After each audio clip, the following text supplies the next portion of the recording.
Malaysian in Singapore seeking advice to retire back in Malaysia, like what Calvin said here. As a Malaysian, I would like to know what are the steps I need to take in order to prepare for retirement and moving back to Malaysia one day.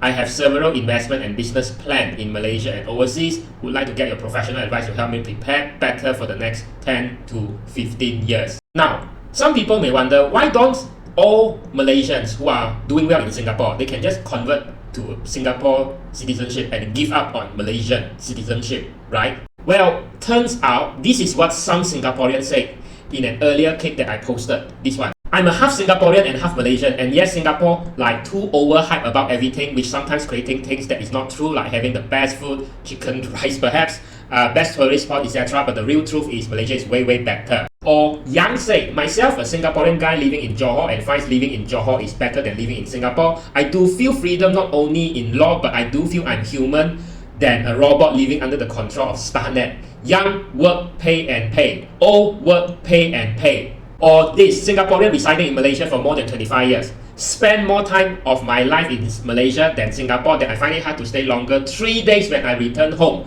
Malaysia is more relaxed. Cancel culture is not popular here, mostly stress-free, and yes, we are allowed to slow down. I am pleasantly obliged to call Malaysia my home now. Or even this, I was born and bred in Singapore.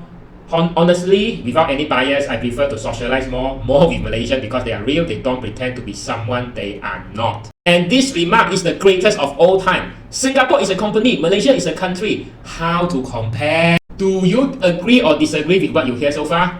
Maybe you want to comment.